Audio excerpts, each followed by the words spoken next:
आज का अपना मुख्य टॉपिक है मानव श्वसन तंत्र। आप इससे भली भांति परिचित भी होंगे। देखिए कैसे काम करता है। जब आप सांस लेते हैं, पाचन श्वसन तंत्र का मुख्य कार्य या जो भी पूरा प्रोसेस है वो आपके ब्रीथ इनटेक और आउटटेक के साथ स्टार्ट हो जाता है। इसी बीच में जो पूरा प्रोसेस होता है ना, सांस लेने और सांस छोड़ने के बीच में जितना भी समय लगा है, उसी प्रोसेस को आज आप मानव श्वसन तंत्र के तहत समझने की कोशिश करेंगे। ओके, चलिए देखिए, सबसे पहला स्टेप जो आता है, सांस लेने के लिए हमारे पास मुख्य तौर से नाक होती है, जिसे हम नासा द्वार बोलते हैं, नोजल कैविटी। दूसरा, हम सांस सामान्यतः फिर आप मुंह का प्रयोग भी करते हैं, जो कि गलत है। सांस लेने का सही तरीका नाक के द्वारा होता है, मुंह से नहीं होता। और हम जब जब मुंह से सांस लेंगे, आप तब तब बहुत सारी बीमारियों का आपको सामना करना पड़ेगा।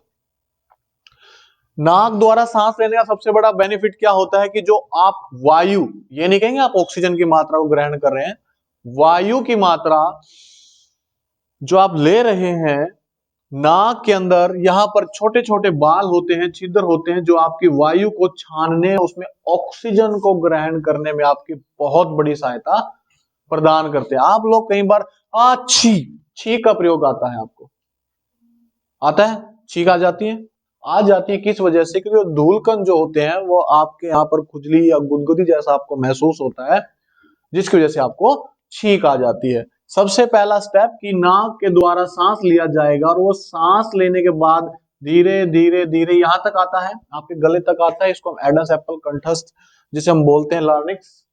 ठीक है सर। यहां पर जस्ट इसके ऊपर एक और नलिका होती है। यहां पर हमारे पास 2-3 नलिकाएं होती हैं, जिसे हम भोजन नलिका, श्वास नलिका, यहीं पर सबका जोड़ होता है। उसके जस्ट बिल्कुल ऊपर एक लेयर होती है जिसे हम ग्लोटिक्स के नाम से जानते हैं, जो भोजन नली और श्वास नली को अलग करती है। ग्लोटिक्स के अंदर एपिग्लोटिक्स होता है, जो आपके सांस लेने की प्रक्रिया को भोजन नलिका से दूर करके श्वास नलिका के अंदर आपके सांस को भेज देता है। Right sir? Right sir.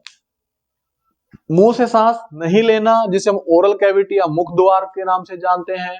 आप लोग सुबह टूथपेस्ट की एड भी देखते होंगे, बहुत सारे टूथपेस्ट की एड आती है, जैसे पेप्सोडेंट। सुबह सुबह आप यूज कीजिए, आपको ओरल कैविटी हो गया है, आपने एड में इस तरह से देखा होगा। तो यही ओरल कैविटी होती है कि मुंह में बदबू हो जाना, उसे ओ कैविटी के नाम से जानते हैं। ठीक है सर। यहां तक आ गए थे, आपकी श्वास नलिका और भोजन नलिका को ग्लोटिक्स के द्वारा अलग कर दिया गया। सांस चला गया आपका, धीरे धीरे धीरे धीरे यहां तक आ गया। ये फिर नलिका आपको आगे 2 भागों में बांट देती है। कहां बांट देती है? आपको 2 भागों में बांट देती है। ये पूरी नलिका के अंदर छोटे छोटे वलय बने होते हैं। विलय मतलब सर्कल होते हैं, छोटे छोटे।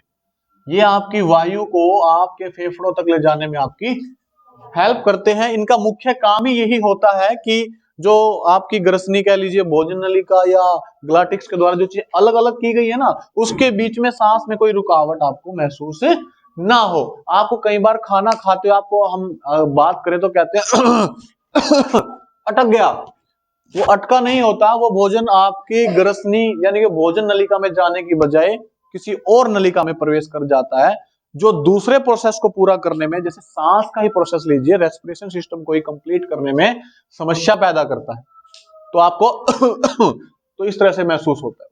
ठीक है सर। इन वलयों का क्या काम होता है कि आपके सांस के पूरे प्रोसेस को साफ रखे। क्या रखे? आपके सांस साफ रखे।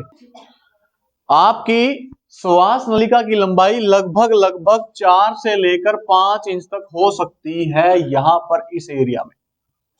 ठीक है सर।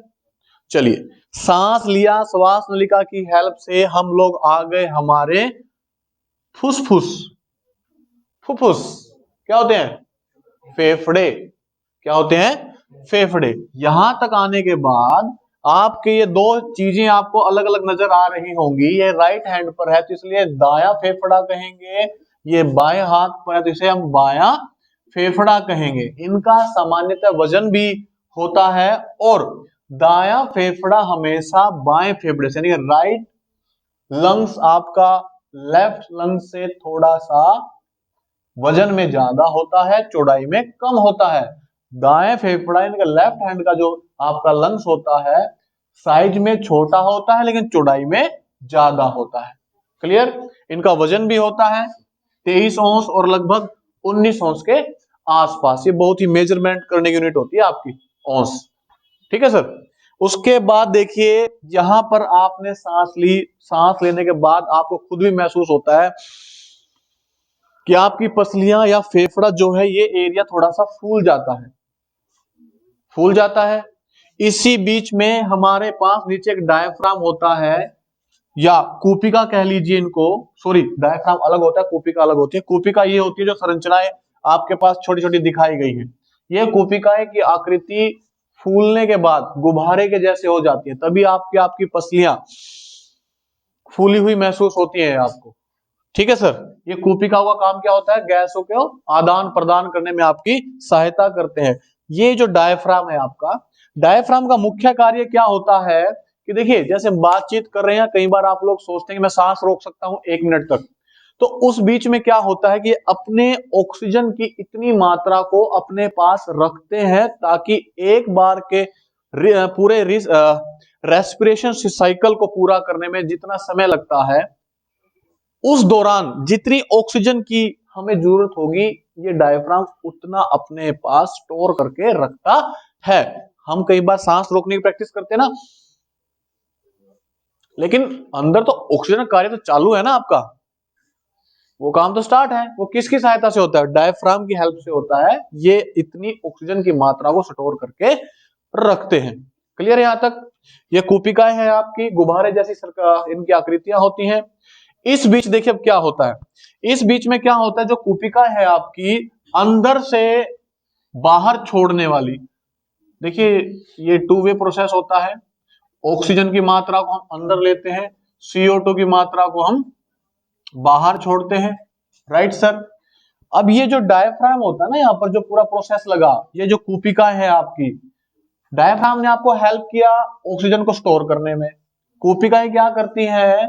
कूपिका ये काम करती हैं कि जो शरीर के अन्य भागों से लाया गया खून के अंदर जितनी भी CO2 की मात्रा होती है उसको वो बाहर निकालने का काम करती हैं। साथ के साथ जितनी ऑक्सीजन की मात्रा शरीर के अंदर आई है उस ऑक्सीजन को खून के साथ मिलाकर अन्य भागों तक पहुंचाया जाता है। ये काम कौन करती हैं?